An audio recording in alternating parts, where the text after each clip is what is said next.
Playing the original Star Fox on SNES with a modern eye can feel miserable, groundbreaking game or not. So what if someone used that stylized low-poly flying rail shooter gameplay while adding some modern power and design? Well, Ex-Zodiac does just that. Let's take a look at the Kickstarter demo and help boost the campaign that met its goal in less than 24 hours.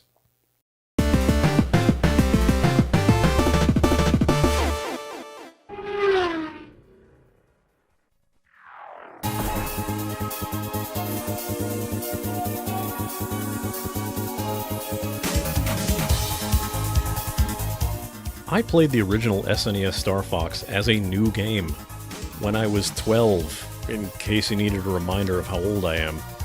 While a challenging and groundbreaking title at the time, most people who've played it lately know that the FX chip was anything but a powerhouse for even the most rudimentary 3D graphics. The games kinda play like garbage now, with slowdowns causing the simplest of mistakes. Yet, I was always wondering when playing these games why modders or aspiring devs never bothered to remake the original game with its original style, but with a playable frame rate.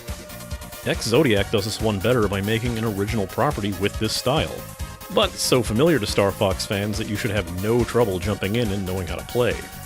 If going strictly by default, the game's simplistic style is in a gloriously smooth 60 frames per second, while leaving a pixel-heavy sheen over the low-count polygons. The aspect ratio will be in 4:3, and any flat sprite work, like some UI elements or certain parts of enemies, are also very 16-bit styled. Funny enough, anyone complaining that the smooth frame rate would seem wrong in a Star Fox tribute? Don't fret, since the frame rate is an adjustable option, with default 60 at max and can be reduced to 30, 20, and even a near unplayable and nauseating 15 frames per second, just in case you can't go low poly without the masochism. You can also go in the opposite direction, dropping the retro texturing for high-fidelity, sharp, crisp polygons. Still low poly, but very nice and shiny. Doing this won't update the 16-bit sprites though, so parts of enemies, the bosses that use those sprites, and the rotating planets are going to look extremely out of place. My personal preference in most of this footage is 16:9, 60 frames per second with the retro textures. It feels the most fitting, but I'm also the kind of person who prefers to use the entire monitor. The two stages on offer also showcase very different aesthetics, with the city area of the first placed above a checkerboard that reminds me of both Space Harrier and 3D World Runner. Stage 2 is an ice planet with some really interesting enemy mechanics and environment effects. Both will offer up a unique vibe, and I'm very curious to see if we get any outer space stages as well. Music is appropriately retro, as you can likely hear.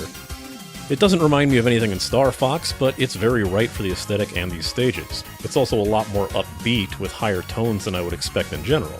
Sound is really on brand, with a major exception to the laser, as instead of a rather sharp pew-pew that you might expect, these shots are strangely muted. Very low thuds, almost easy to completely miss. It's not grating to be sure, but I really feel like it could use a sharper or more distinct sound for impact if nothing else. Considering it really feels like lasers don't even have much of an effect on enemies. They do, but you don't really hear that effect, you know? I'm reaching broken record territory here, but if you're familiar with Star Fox, you will know how to play this out of the gate. Yes, you can do a barrel roll. Add on a bit of Star Fox 64 for this missile lock-on mechanic that behaves somewhat like charged lasers, and you can make that even more so. For the rest of you who might not know anything about Star Fox, as a rail shooter, specifically a flight-based one, your ship is on a set course forward, so you can't just fly off to the left or fly over everything or turn back around.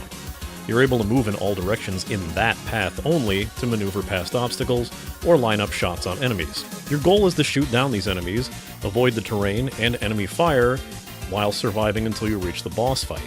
Take down the boss while exploiting its weak points and you win the stage. Simple enough premise, but not one we see very much anymore.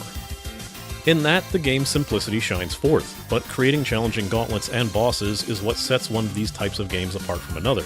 And in that vein, Ex-Zodiac does offer up the challenge, especially in how much more unforgiving this game is with healing.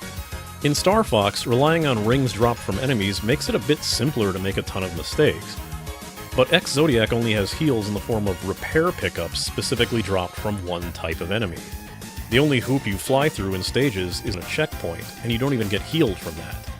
Sometimes you may even be forced to choose between a repair and an upgrade depending on the environment setup. Upgrades at the moment are fairly simple, either being another missile, bringing your counter from the default 3 to as many as 6 or 7 that I've had in some stages. The laser upgrade will only show up once per stage and set you up with a twin laser. There's no word if a second upgrade will give you plasma shots, but here's hoping they have some more fun with these laser upgrades if it does get any better than twin shot. Bosses are especially fun to take down and fit the old school 3D effects, with plenty of attacks that come at you that you'll need to avoid.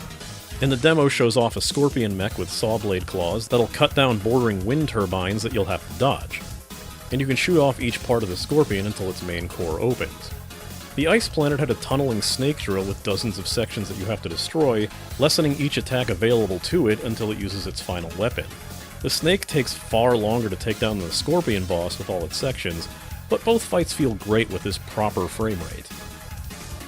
The Kickstarter has long blown past its goal and promises early access to backers adding another 4 playable stages, with plans on a full 12 to round out the Zodiac. Those curious to try it out for themselves can check out the Kickstarter right now, or even just head to Steam and search up Ex-Zodiac, as the demo I've showcased here is available for free, backer or not. I find it hard to think that many people wouldn't want to play this game once it's released, and even the backing tiers are fair and simple, none being over 100 British pounds.